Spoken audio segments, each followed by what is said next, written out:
Start कर दिया। अच्छा जी, ये 25 की हमारी मोटर है, डोया कंपनी की। डोया कंपनी की 25 की मोटर है। इसकी वायर्स हमने कनेक्ट की हुई हैं, वायर्स अभी कनेक्ट हुई हुई हैं। अगर वायर कनेक्ट करते के साथ ही अगर हम P2 का बटन दबाएंगे इसका, तो ये प्रोग्राम उठा लेगी। अगर नहीं कनेक्ट, थोड़ा लेट हो गया है, तो इसका जो ये बटन लगा हुआ है, ये बटन दबा के रखना होता है। ये बटन दबा के रखें थोड़ी 3 सेकंड। इसने जॉक लिया और उसने बजर करी। जब ये बजर करी, इसका मतलब है एक्टिव मोड में आ गई। फिर हमने P2 का बटन दबाया, ये मूव करी और बजर भी दिया इसने। फिर दोबारा हमने किया तो इसने सिर्फ बजर दिया, ये मूव नहीं करी। फिर हमने ऊपर का बटन दबा दिया, तो इसने जो है मूव करके बजर दे दिया हमारे को 5 मरतबा। ये रिमोट के साथ कनेक्ट हो गई है। ये देखें, ये रिमोट के साथ कनेक्ट हो गई है। ये इस टाइम चल रही है, ठीक है। ये स्टॉप कर दिया और ये इसको हमने अप कर दिया, ठीक है। अब हमने क्या करना है, इसकी ऊपर की और नीचे की लिमिट सेट करनी है, पोजीशन सेट करनी है। उसको सेट करने के लिए क्या करेंगे, सबसे पहले ये रिमोट का बटन जो P2 का होता है, इसको प्रेस करेंगे और जल्दी जल्दी नहीं करना, मोटर का रिस्पांस भी चेक करना है हमने, ठीक है। मोटर का रिस्पांस चेक करना ज़्यादा ज़रूरी है। ये हमने बटन दबाया है P2, ये मोटर हिली, बजर भी दिया इसमें, ठीक है। फिर हमने दोबारा दबाया अप, फिर दोबारा ये बजर करी है और हिल जॉक करी, फिर P2 दबाया, फिर ये जॉक करी है और इसने 3 मरतबा बीप दी है। अब ये प्रोग्रामिंग मोड में इंटर हो गई है। अब हम इसकी ऊपर की और नीचे की दोनों लिमिटें सेट कर सकते हैं। हमने ऊपर का बटन दबाया है, मोटर ऊपर घूम रही है, अपनी जगह पे आके अपनी जगह पे पहुंच जाती है। अपनी जगह पे पहुंचने के बाद हमने इसको स्टॉप दबा दिया। जब हमने इसका स्टॉप दबा दिया तो ये अपनी जगह पे पहुंच गई, ऊपर वाली लिमिट पे पहुंच गई है। अब ऊपर वाली लिमिट से जो है इसको सेट करना है। वहाँ पे सेट करने के लिए क्या करेंगे, ये स्टॉप का बटन 5 मरतबा दबाएंगे, लेकिन मोटर का रिस्पॉन्स चेक करना बहुत ज़रूरी है।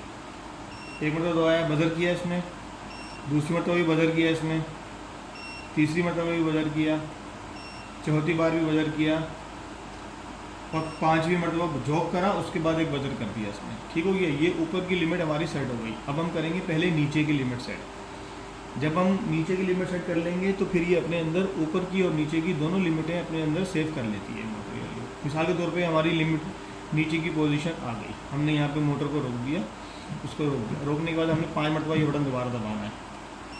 इसने बजर किया, दूसरी मरतबा फिर बजर किया, तीसरी बार फिर बजर किया, चौथी बार बजर किया, तो 5वीं मरतबा जॉक करेगी और साथ में बजर भी करेगी।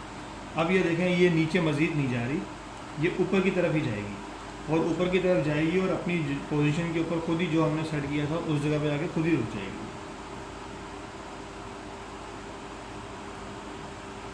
ये रुक गई अपनी जगह पे खुद। ये हो गई इसकी लिमिट सेट करने का तरीक़ाकार, ठीक है। अगर मोटर सीधे हाथ पर है तो जब हम इसको प्रोग्राम करते हैं ना फर्स्ट टाइम, अगर मोटर सीधे हाथ पर है तो इसको हम क्या करते हैं, P2 दबाते हैं 2 मरतबा और फिर अब दबाते हैं। अगर मोटर आपकी उल्टे हाथ पे लगी हुई हो, अगर लेफ्ट हैंड पे मोटर हो आपकी, तो जब हम इसको फर्स्ट टाइम प्रोग्राम करेंगे, रिमोट के साथ कनेक्ट करेंगे, तो P2 दबा के 2 मरतबा डाउन का बटन दबाएंगे, क्योंकि ये लेफ्ट पोजीशन पे होगी, ठीक है। इस तरह इसकी जो डायरेक्शन होगी ना अप डाउन की, वो बिल्कुल सही चलेगी। पहला काम हो गया हमारा रिमोट कनेक्ट करने का, दूसरा काम हमारा हो गया इसको इसकी लिमिट सेट करने का। अब हम तीसरा काम आपको बता देते हैं, इसकी ये वाली लिमिट अगर आपको डिलीट करनी हो, ठीक हो गया।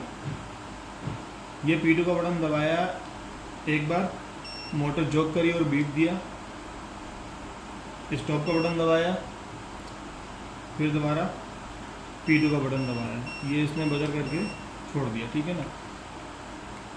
ये मोटर, अच्छा, स्टॉप के बटन से ये मोटर पूरी जो है डिस्कनेक्ट हो गई, इसकी लिमिट शिमिट सब चीज़ें डिस्कनेक्ट हो गई हैं, ठीक है। मेरे ख्याल में इसकी जो लिमिट डिलीट करने का था वो शायद इसका वो था डाउन वाला।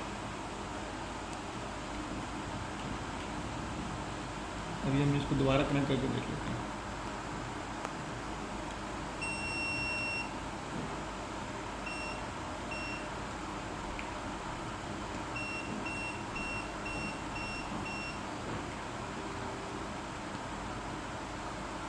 स्टॉप करना, स्टॉप करिए।